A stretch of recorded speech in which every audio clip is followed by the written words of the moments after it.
Hi loves, you're welcome to my channel. Today I'll share with you how to create boning channel on a body net or an organza. So if this is something you're interested in, then please keep on watching.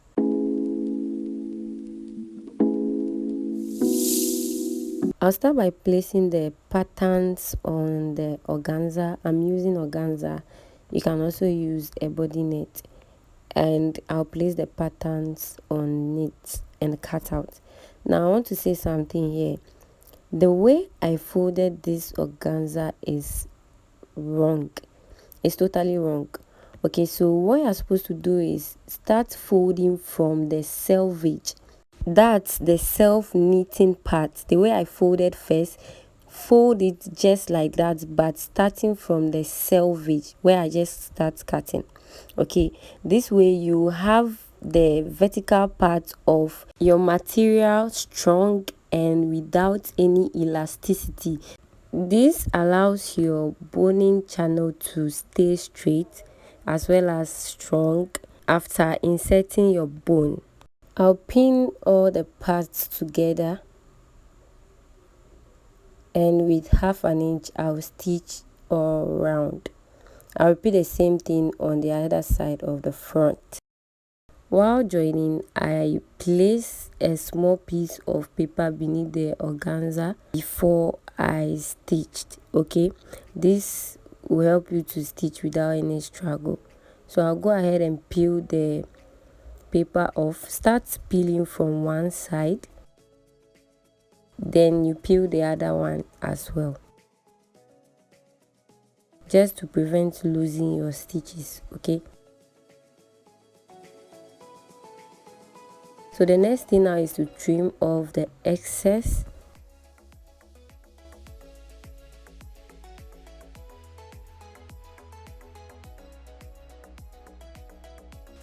This is how it looks after trimming. I'll go ahead and give it a good press.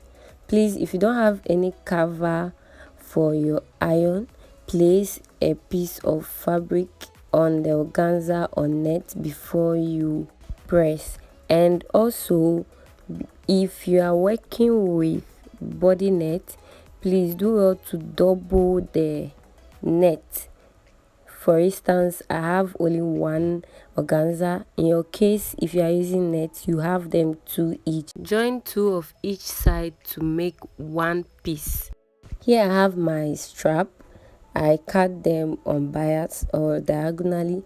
This is 1.75. We will fold our strap this way on a fold, and just about 1/4 inch will be used to stitch, and then the leftover will be turned to cover the rough part, and in between the channel will the bone be inserted just like this. Okay, so let's just practice. Now you need to note where you want your boning channel to be directed to, as in either to the center or to the side of your front. Okay, so I'm doing this towards the center. If I want it towards the center, I'll start pinning from the side to the center. So I'll go ahead and pin. Make sure it's on fold, rough sides together. So the rough sides will be joined together to the rough side or the trimmed part of your seam. Okay,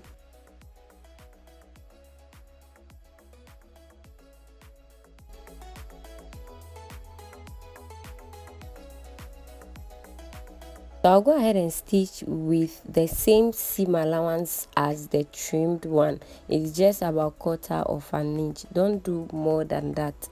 Okay, let that be your guideline. So I'll repeat the same thing to the other side.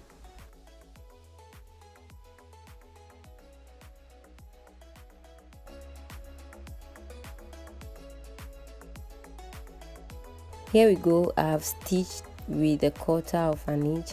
Now the excess will be folded like this to cover the rough part. Okay, so we are going to top stitch close to the pin part. That's the edge of this side. and you're going to do this till the end. Okay, and when you're done with this, you stitch this side as well, and you have something like this at the end of the day. Okay, so we have stitch here and then the other side. If you want more boning channel, fold your bodice like this into 2 equal parts, have the center notched.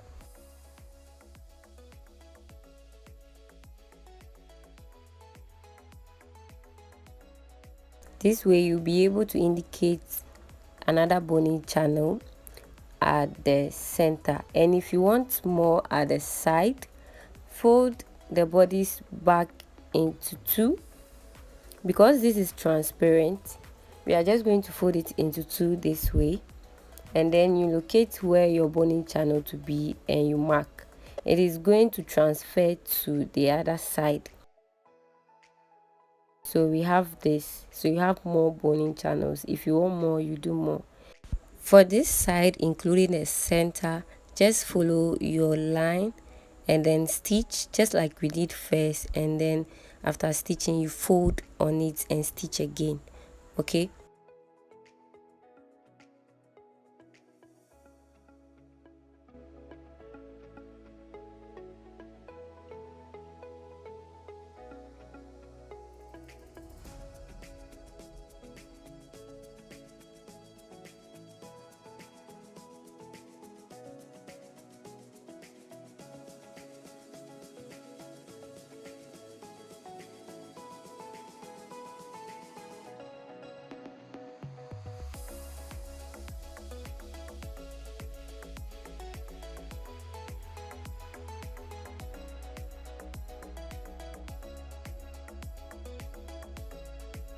so we'll pass the bone through the fold, and this way the bone wouldn't show at the wrong side.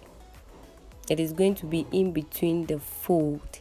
Okay, so you go ahead and insert. Take note the raw edges are not knitting, so while inserting the bone, leave half an inch at the upper part and at the same time at the lower part. Okay, and also you can use the plastic bone. I'm using the original bone because I'll be stitching on it. That is the main reason why I use this.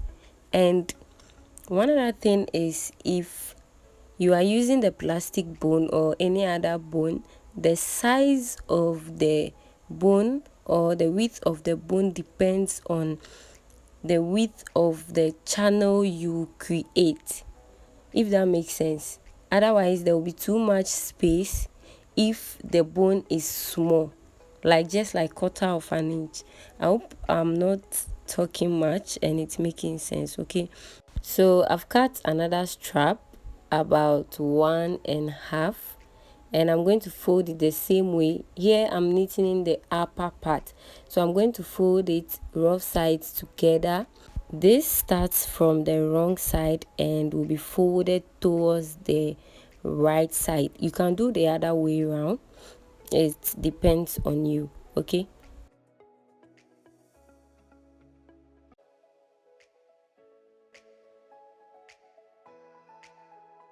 so here I'm stitching the strap to the raw edge of the top.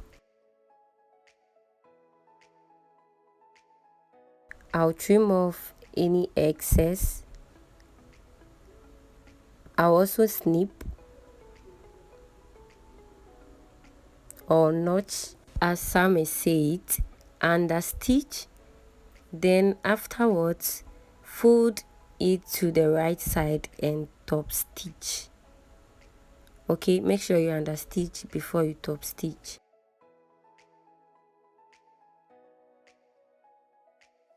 I hope you've picked 1 or 2 tips on how to attach boning channel on a bustier or corset. Like this video if it was helpful to you. subscribe if you haven't, and thanks for watching this video. I'll see you in my next one.